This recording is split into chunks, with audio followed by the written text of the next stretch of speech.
The Shepnaz Podcast begins now. Welcome to the Shepnaz Podcast. I'm Joe and I'm your host today. Each Sunday we have a segment called Because You Gave, and we focus on a different ministry or outreach of the Nazarene Church as part of an outreach of our church. This Sunday we'll be looking at the Eurasia region, and I had the opportunity to speak with Missionary Crystal Gibbons.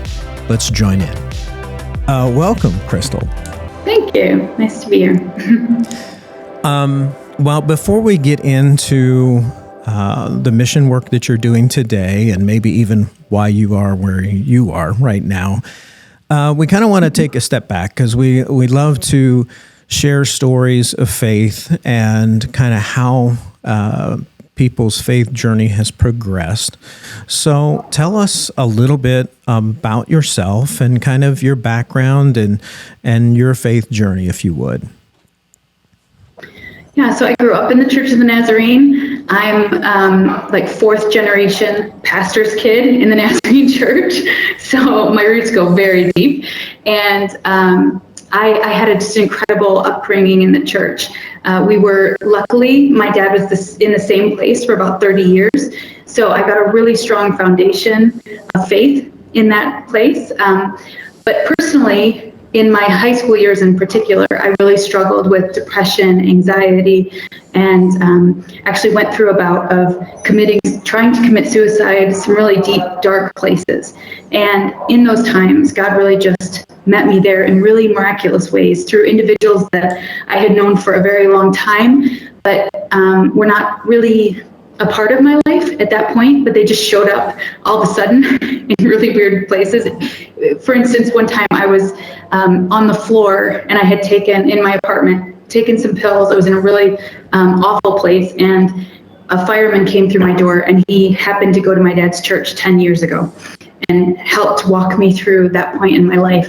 And so I've just had many, many moments in my life where God has met me right where I was, sometimes on the floor in the deepest, darkest depression, and just really brought me along on this journey of grace and patience and kindness and rebirth and just this really long path. You know, I wish I could say I was just always a Christ follower from birth and I had no struggles, but that's just not my story. But in that, I've really seen how God can just really take all that foundation that I had and bring it back in beautiful ways where I can now take the journey that I had and share it with other people.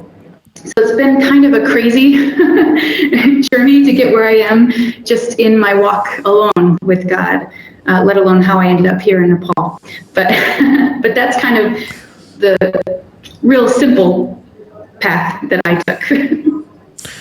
Well, I mean, it's amazing to hear that, and what a testimony to be able to, I guess, with a smile on your face, be able to talk about some of the troubles that you've been through in the past. And, you know, as you were just sharing, I am so sure that there are many people that would be listening that may be struggling with similar issues. I mean, it is rampant right now in not just our culture here in the United States, but in the world of depression, anxiety, and you know, we might think that we're somehow, if we grew up in the church, and especially with you being a pastor's kid, I was also a pastor's kid, so I understand a lot of dynamics of that family, but you know, somehow that you're supposed to be immune to that somehow as a pastor's kid, you should be on some different level and not being dealing with some of the stuff. So I wonder for just a moment before we leave that spot, if you could speak to people that are people of faith, and so it's not that they don't have a relationship with Christ, but they are people of faith, but they're still dealing with issues of anxiety and depression and having that struggle. Could you speak to that for a moment and maybe ways that, or things that you saw that where God called you out of that?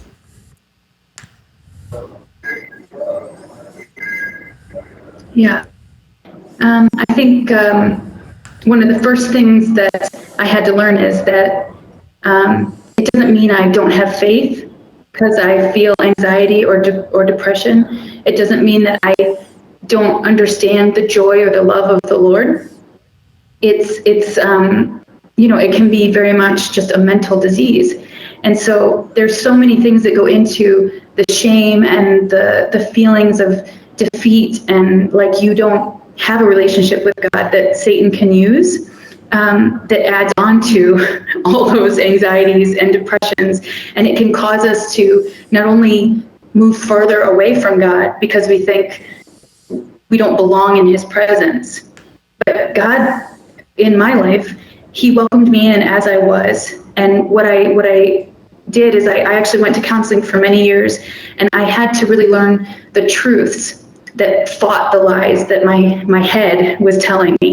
Even though my heart knew all the scripture that I had memorized as a child that told me I was beloved, that I was, that I was God's child, that I was an adopted, loved, that I couldn't make mistakes, was something that I felt like if I made a mistake, that God would no longer love me. And so I just really had to combat those lies with the truth and see them for what they were, that they really were lies of Satan. And so that process took many years, but hope that if you have any kind of relationship with the Lord, that you can trust that he loves you right where you are, and that there's no shame. Any shame that we feel, condemnation, does not come from him, that it is a lie of the enemy.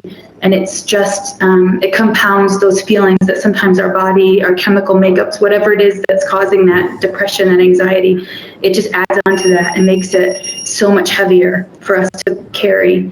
So I would just encourage them to reach out, find a counselor, speak to their pastor. It's not something to be ashamed of. It's just something that you're dealing with that God can help you overcome. Amen. And like I said, I really appreciate you being so open and transparent to share that, because I know there's so many people that are going to hear that's really going to resonate with them.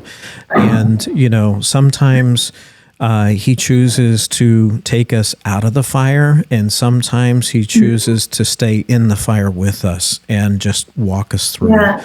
And so what a story it is that he walked you through that time. So as you, I know from your bio that obviously you have a musical background. So you went to college, and kind of like what happened there? Oh, this could be a much longer podcast. But yeah, in college, I actually studied musical theater, which is really a pointless degree. But what it did actually is it connected me to the Christian music area of the world and the industry in Nashville. So I actually met someone who at the time was creating a Christian MTV. MTV was new and fresh, and it was just coming out with all the videos, and it was very popular. So it was a thing called Fish TV out of Nashville. And so I actually got hired as a VJ, a video jockey, like on MTV, Carson Daly and all that. So I went to Nashville. So I went to Nashville to be a Christian VJ. Fish TV lasted about 6 months, so that was kind of a bomb. But through that, then it got me to another location where I worked for a company called Interlink, which worked with Christian artists and traveled with them all around the country, and met with youth leaders that would come to these concerts and have interactions. It was just a really cool thing. So I've kind of had a weird journey. So I actually didn't finish college because I kind of went on this crazy adventure with God through some different music industry. I was in a band for quite some time. So kind of an interesting journey. And at some point, you met up with a guy named Chad. So we're going to take a quick break, and then we'll pick up there. Our kids ministry team is busy right now planning Jingle Jam.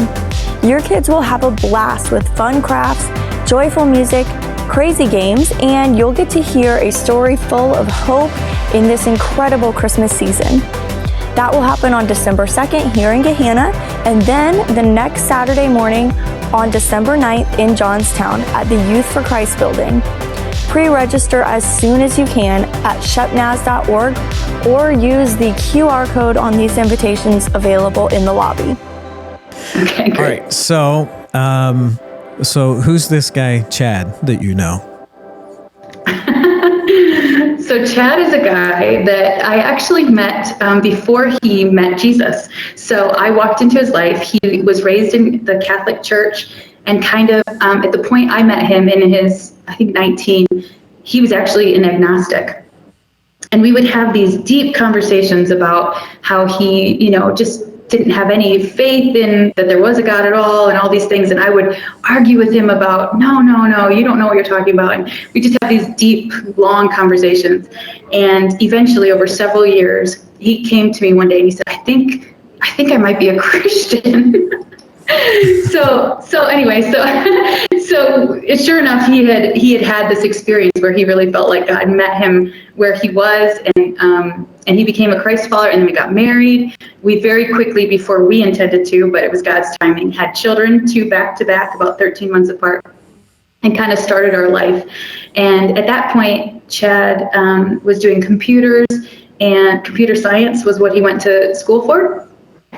And very quickly into our marriage, God called him into ministry, which was shocking to me because as like a 5th generation pastor's kid, I said, I'm never going to marry a pastor because my dad is a pastor, my brother is a pastor in the Nazarene Church, all my uncles, all my cousins. And I said, I will never marry a pastor.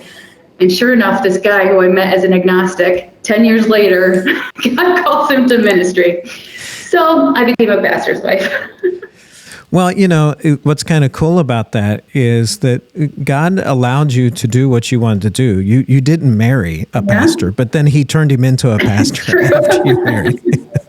It's true. So tell me a little bit about where you guys served then, because at that point you were not global missionaries. So what were you doing after his call into ministry? Yeah, so my dad, as I said, was a pastor, and so it was quite a large church. So at first, Chad began as an associate pastor, a teaching pastor at my dad's church, and we were in full-time ministry there. I was leading worship, and I was the creative director. And then there was a little church in a town called Howell, Michigan, and it was really struggling. They'd had a really terrible split in the church, and it had really caused some deep wounds in that church. And so the district superintendent called Chad before Chad was even ordained. He was just in the process. He had, I think, his district license at that point. And he said, listen, this church is probably going to close, but you're close by. They can't afford to pay you, but I think $100 a week or something. So would you be willing to take on this church? So we prayed about it, and we thought, yeah, I think this is something we could try, and we will just give everything we've got to this little church. So we did that, and lo and behold, a year later, it had multiplied times 4 in attendance. We were doing things in the community, and just some really beautiful ministry kind of came out of that little church that God allowed us to be a part of. And as part of that, is that when you guys were able to grow another ministry? There was something for Livingston County. Is that what it was? Tell us a little bit about that. So the church is in Livingston County in Michigan, and as I said, this church had this big split. So it used to be this large church. We had a large building, lots of rooms. It was a school at one point, and we had kind of dwindled down to this smaller sized congregation, and the building wasn't being used. And so as a congregation, we really started to pray, God, how can you use this building? This is your building. This is your place of ministry. How can we use it for you? And we looked around, and there was no homeless shelter for in our community, in our county. There was things for women, La Casa and those kind of things. But Michigan, it gets very, very cold in the winter. And so we decided these rooms could be a cold weather shelter in the coldest months here in Michigan. And that's a commitment we could make. It's not a 24/7 shelter. It's not a year-round shelter. It's just for these 3 months, January, February, and March. December, January, February, anyway, 3 months. And we would offer it as a place of refuge for those who needed a place to sleep that was warm. We'd feed them. And so that's how we started, just with our small church. We had people volunteer to make meals. Our youth group came and made meals. We sat with the people that would come and shared with them, loved on them. We helped them if they wanted to try and find jobs or housing. And that's kind of how it started. And then other churches heard and said, we'd like to be volunteers one night. And we said, sure. So after about 7 years, we were doing this with all the churches in Livingston County. My husband wrote a grant through United Way where they bought a building. They hired a full-time person in Livingston County, and it kind of took off on its own life outside of our church. But it really was kind of this incredible thing where now as missionaries, we see that was really our first experience of cross-culture ministry to people who were living in homelessness. And it was just a really incredible ministry that came out of just us saying, God, this is what we have in our hands, this building that we don't know what to do with. It's more than we need. What can we do with what we have? And God really blessed it in incredible ways. That is amazing. And I think it's so much of an encouragement. Sometimes we might look amongst ourselves and think there's so few of us, or there's such little resources. Yeah. Like what possible impact could we have? And, to be able to turn that situation into where maybe at first, you thought maybe the church was going to close. Instead of trying to save a church, you turned your attention to building the kingdom. And when you turn your attention to building the kingdom, God does what he wants to do. And that's just amazing. All right, so I have to address the elephant in the room because, we had a very stinging loss. The OSU Buckeyes had a very stinging loss this past weekend to Michigan University.